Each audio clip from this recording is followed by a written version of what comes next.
Alex.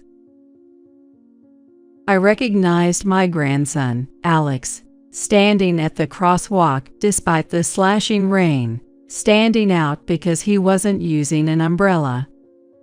I leaned over from the passenger seat, flung the door open, and called out loudly as if scolding him, "Alex, get in the car now." Grandma, Grandma. Once Alex saw my face, he smiled faintly and climbed into the passenger seat with heavy steps, then immediately leaned against me and became motionless. I shook his shoulder and slapped his cheek repeatedly, calling out, "Alex, Alex," but he kept his eyes closed, breathing roughly, and wouldn't respond. Touching his forehead, I felt an abnormal warmth and exclaimed, "He's burning up." Grandma's hand feels good. It seemed Alex faintly felt my touch, murmured this, and then lost consciousness. "Alex, stay with me." I pulled out a thermometer I always carry in my bag, placed it under his armpit, and it read 102.6 degrees Fahrenheit. This is dangerous. Realizing this, I immediately called 911.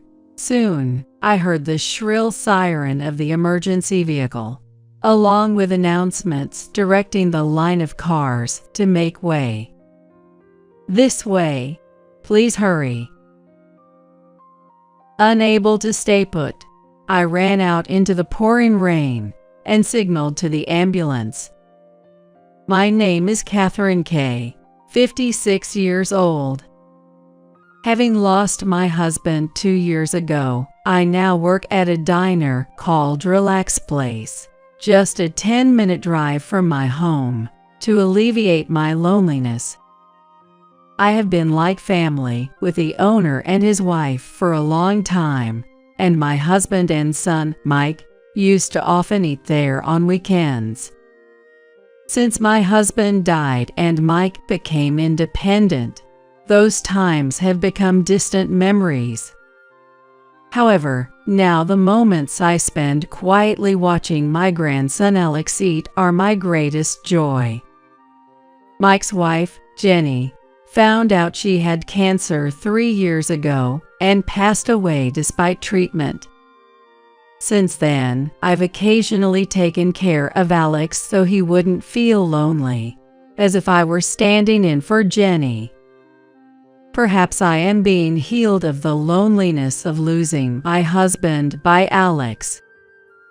A year ago, Mike told me about a woman he was considering remarrying. "You can't keep feeling down. For Jenny's sake, and for Alex's, you have to move forward," I always firmly told him, and I was relieved to hear this news. Her name is Sarah, a colleague from his company. She's 8 years younger than him.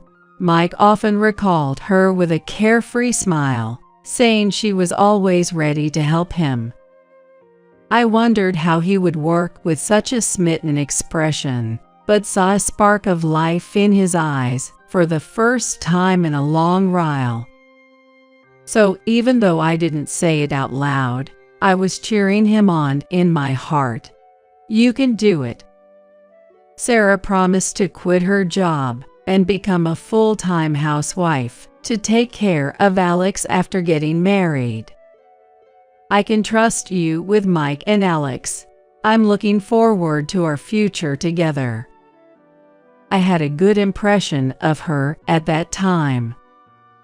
When I visited their apartment, "Welcome, Catherine. I'll make some tea right away." "Well, let me bake some cake too. I'm really good at that." Sarah greeted me with sparkling eyes and an overly enthusiastic manner. "Oh, thank you." "Then how about a shoulder massage?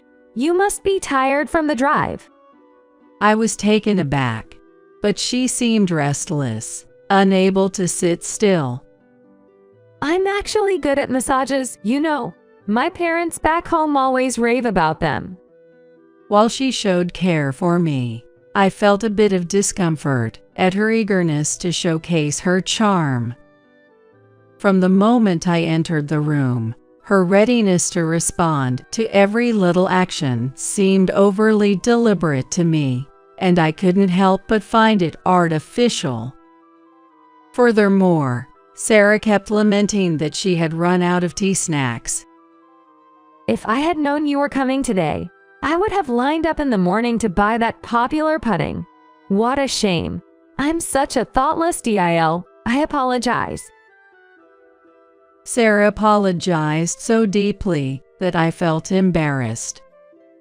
Interacting with her, everything seemed calculated, but I hesitated to voice it.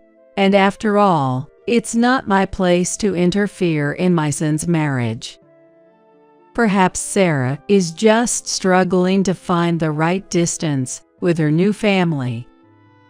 I convinced myself that over time, the emotional barriers between us would disappear. One day, a year after their marriage, Mike brought good news. Sarah is pregnant. His excited voice made me tear up. Is that so? Congratulations. That was all I could say with a trembling voice. You seem very happy today. Something good happened. My smile was so constant that even the owner of Relax Place teased me. A regular customer said my smile made them feel like working hard in the afternoon. I played it off by joking, "You won't get any extra treats for saying that," which livened up the diner. After work, I brought Sarah a bath salt and fruit basket, set as a pregnancy gift, hoping it would provide her some mental comfort. As this would be my second grandchild, I was thrilled at the thought of Alex having a sibling to grow up with. After parking in the visitor spot, I glanced at the park across the street and saw Alex sitting on a bench, looking down. "What are you doing here all alone?" When I called out, Alex looked up and smiled sadly. "It's not fun alone, right? I was about to go to your house. Want to join? There's plenty of fruit. Eat whatever you like." But he just shook his head, neither standing up from the bench or speaking, quickly dropping his gaze to the ground. I tried to take him to the apartment, but he resisted with unexpected strength. I want to stay here, he said, refusing to move, as if his feet were glued to the ground. There must be something. I sensed it, but felt reluctant to force Alex to come back against his will. "Wait here." I handed him an orange and went to the apartment alone. Exiting the elevator on my son's floor, I heard the laughter of a young man and woman. Am I intruding? I proceeded down the hallway with my head down, but the laughter was coming from my son's apartment. "What's going on, Sarah?" I thought there was a young couple chatting nearby. I saw Sarah and a delivery man in uniform at the door. They suddenly fell silent, and the delivery man left without a word. Isn't it odd for a delivery man not to speak to the resident after delivering? I asked, puzzled by the delivery man's behavior. Sarah then glared at me with an intensity I'd never seen before, but she quickly snapped out of it. "Oh, Catherine, are you here?" she said, trying to recover her composure. Then Alex came back from the park, walking slowly.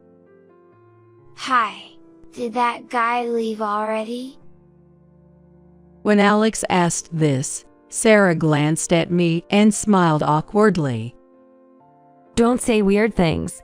That guy was just a delivery man. A friend living far away sent us a package, she said, looking down at Alex.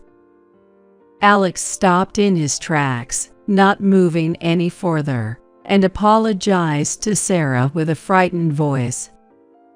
I handed Sarah the bath salt and fruit basket set. I heard from Mike.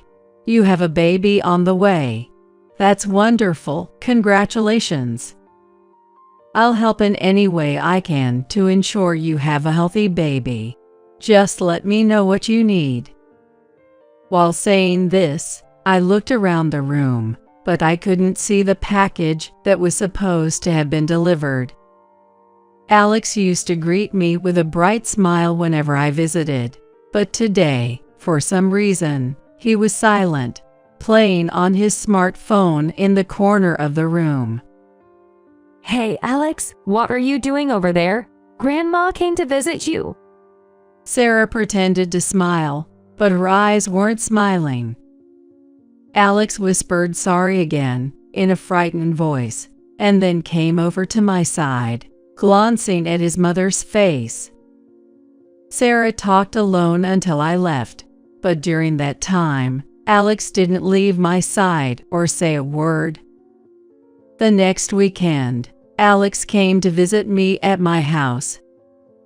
That day, he was as lively as ever, amusingly telling me about things that happened at school. However, when a delivery truck stopped in front of the house, he tensed up and clung to me. What's wrong? Are you scared of that truck? But you used to love trucks, didn't you? An older, gray-haired delivery man came to get a signature for a package. Oh, thank you, I said as I signed, while Alex stayed hidden behind me. The delivery man greeted Alex with a big smile, saying hello, but Alex stiffened and apologized. The delivery man and I exchanged puzzled looks. What's wrong? This man isn't mad at you, you know. Yeah, buddy, I'm not scary at all, see? The delivery man said, pulling out a piece of candy from his pocket. Here, take this and cheer up. After handing the candy to Alex and driving away in his truck, I again asked Alex what was wrong, but he just averted his eyes, biting his lower lip in frustration. Then one day, a large typhoon approached the area where I lived. Although we avoided a direct hit, intermittent rain continued all day due to its effects. Some areas experienced band-like heavy rainfalls, with the news reporting a month's worth of rain might fall in just a few hours. At Relax Place, where there would normally be a line of customers waiting to get in during the busy lunch hour, the flow of customers was as sparse as dripping water due to the rain. As the wind grew stronger, even those few customers disappeared, leading the owner to sigh and say, Looks like we won't have any customers today, Catherine. You can go home. After packing up some leftover ingredients in a bag, I ran to my car parked behind the restaurant, struggling to keep my umbrella from turning inside out in the strong wind, and my clothes were soaking wet by the time I got in the car. I wiped my face and body with a towel I had in the dashboard, just to make me feel better. Turning on the radio, the sound was drowned out by the noise of the rain pounding outside, so I turned up the volume to the maximum. The rain will continue for a while, the anchor said carefully, but I could tell just by looking at the torrential rain slamming against the window. When I started driving onto the main road, I got stuck in a long traffic jam due to the typhoon's impact, which also paralyzed the rail service. The view through the windshield was a blurry white, but the traffic lights' red glared at the drivers at regular intervals, tauntingly bright. I wonder if there's anyone brave enough to walk the crosswalk in this downpour. Glancing casually at the sidewalk, I spotted a boy about elementary school age. "What, Alex?" I recognized him instantly because, despite the heavy rain, he stood out without an umbrella, dragging a plastic bag with its handle apparently torn off on the asphalt.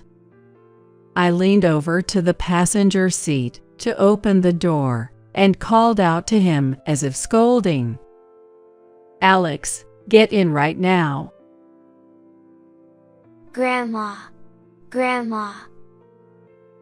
Seeing me, Alex smiled faintly, climbed into the passenger seat with heavy steps, then immediately leaned against me and became motionless.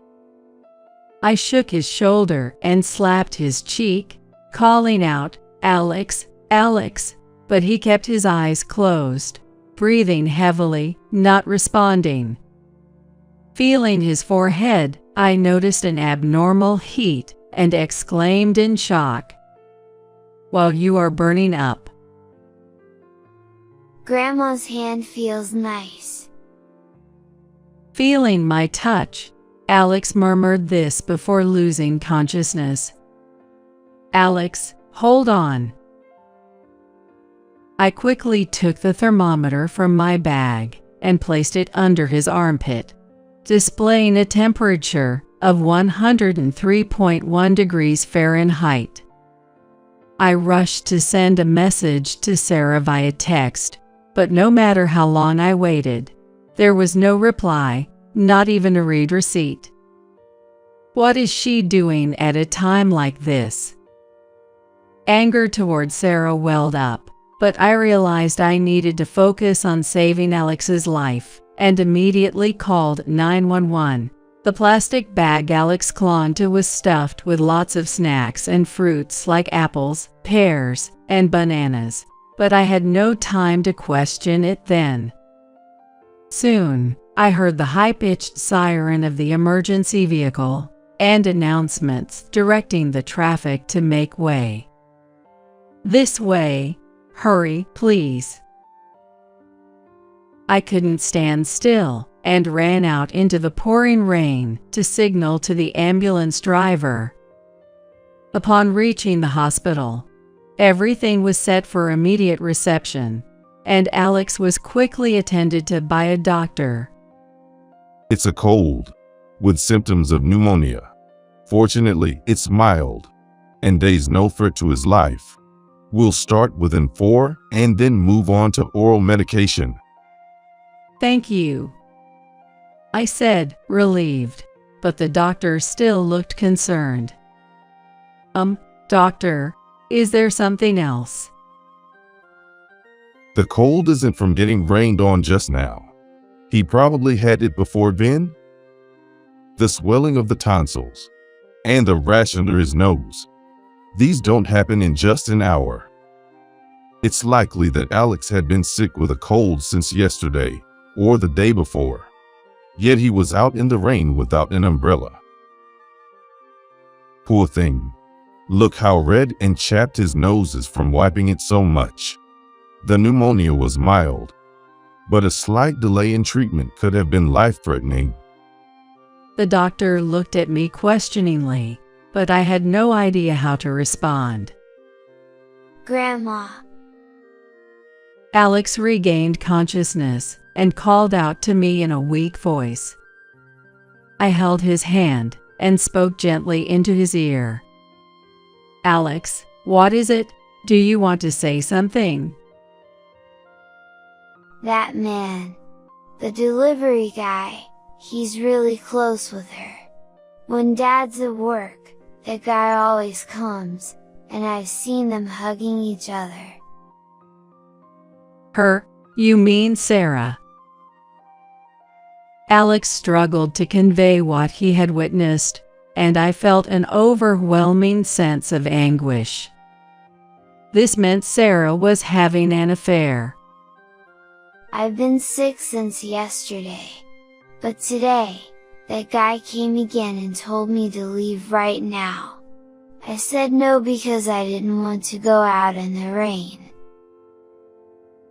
Then, the guy packed up various things into a plastic bag, telling me you are in the way, go play delivery boy, and sent me out.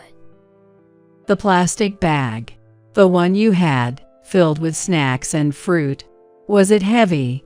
Did that delivery man make you carry it? Alex nodded clearly. The guy said, take it to Grandma's place, with a laugh. The doctor and I exchanged looks. This is serious. As a doctor, I cannot overlook this situation. I can't forgive her either. We must do something about that woman. The surge of anger and sorrow within me felt ready to explode. By the time I was heading home, the rain had stopped, and the sunlight shone brightly on the moist asphalt. Jenny, I'm so sorry for this. I promise to protect your precious Alex. I talked to the photo of Jenny smiling happily while holding newborn Alex. I felt guilty for not realizing his suffering. Not only was I angry at Sarah and her lover, but I also felt the weight of my own inadequacy. When Mike said he wanted to remarry, I was overjoyed, thinking it meant he could move past his sorrow and start anew. Now, feeling resentful towards my past self, I repeatedly punched my thigh, trying to release some of the pent-up emotions, though it was nothing compared to Alex's pain.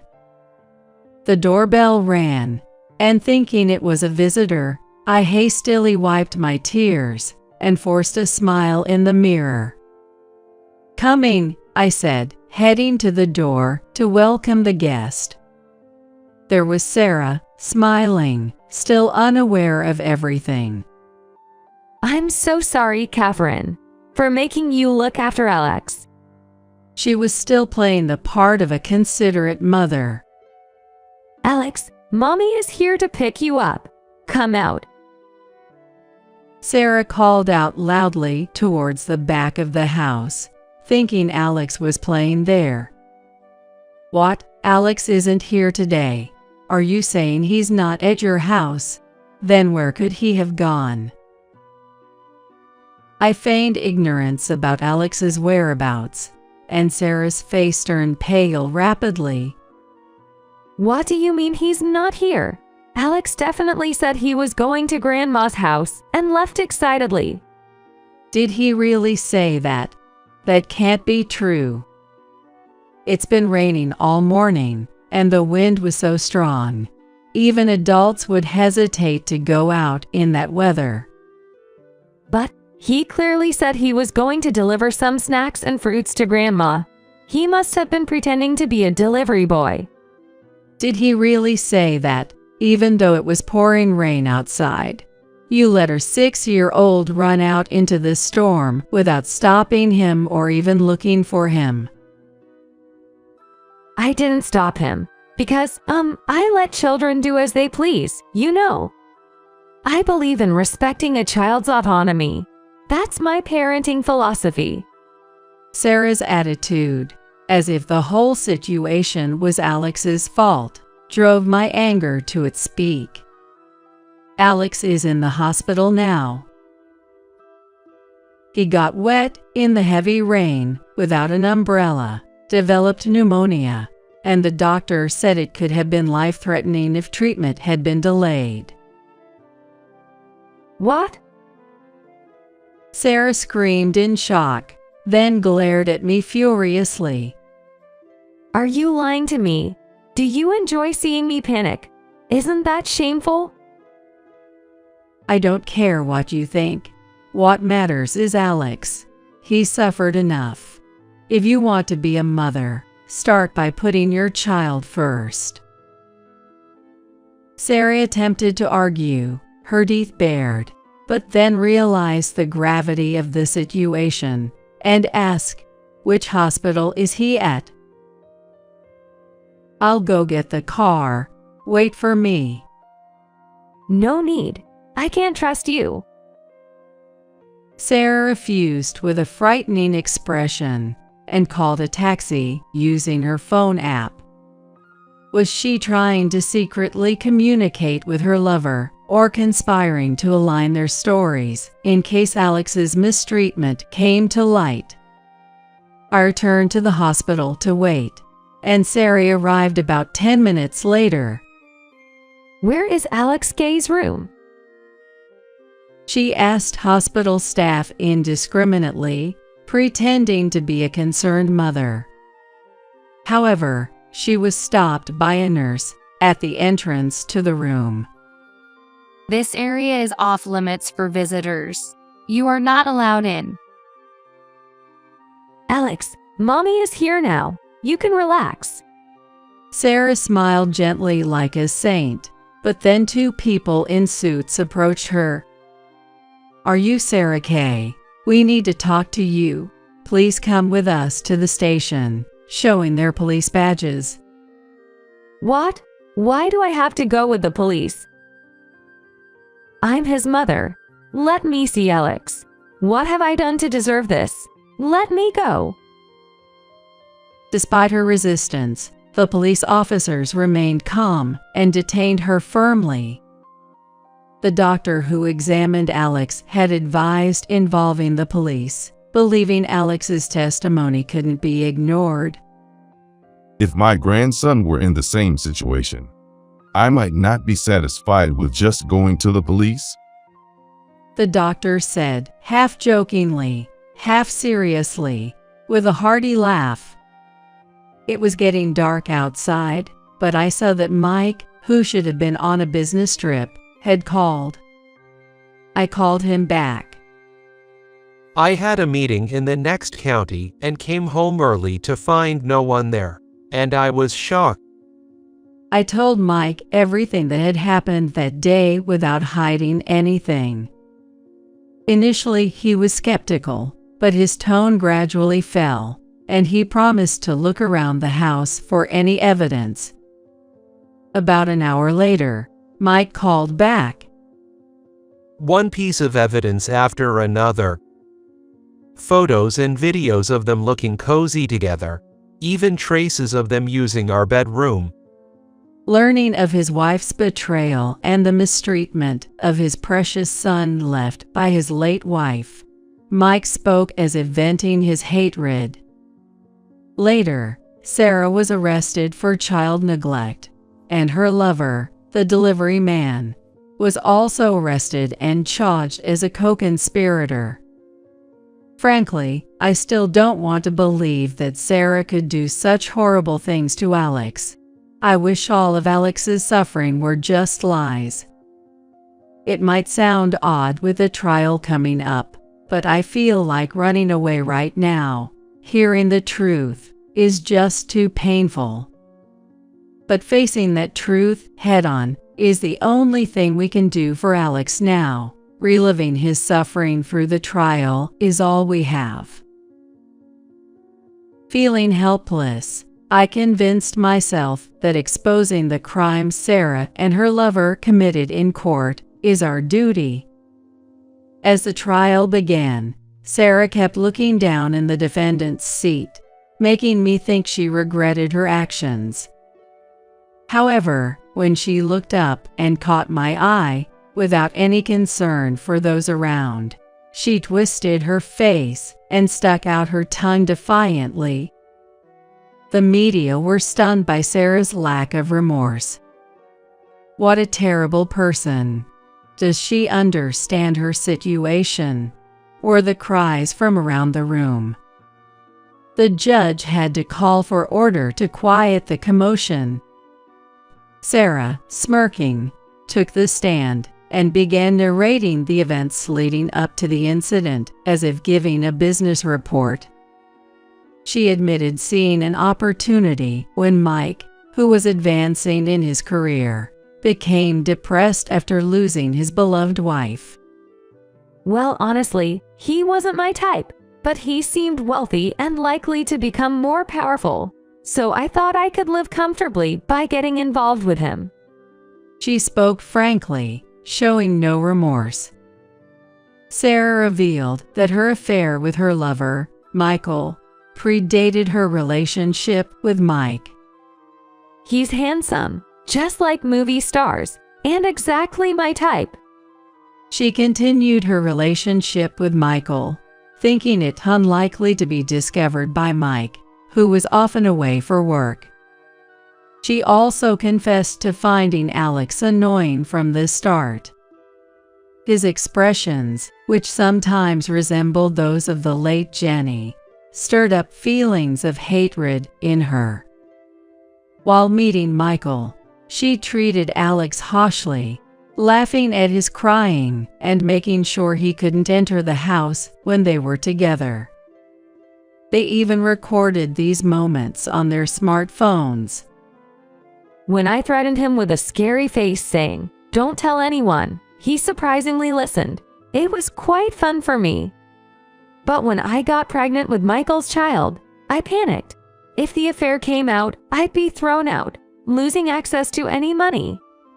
So I had an idea. I can just have the baby and pretend it's my husband's. That way, the affair wouldn't be discovered, and even the unborn child would have inheritance rights. Thinking that, Alex's presence became an unbearable nuisance. After Sarah finished explaining her motives for mistreating Alex, the courtroom fell silent, appalled by her selfishness. Her lawyer, sweating, tried desperately to mitigate her crimes. Are we not done yet? Sarah yawned, undermining her lawyer's efforts. She continued on the stand. It wasn't just Alex. Catherine, too, coming over every single time something happened, was unbearably annoying to me. I wanted every single second with Michael. It was so annoying. Her blunt expression of her feelings further worsened the judge's impression of her. As a result, she received a harsher sentence than the prosecution's request, and the trial concluded. Needless to say, Mike and Sarah's divorce was finalized. Forced to pay a substantial amount in alimony, Sarah's life of poverty was set in stone.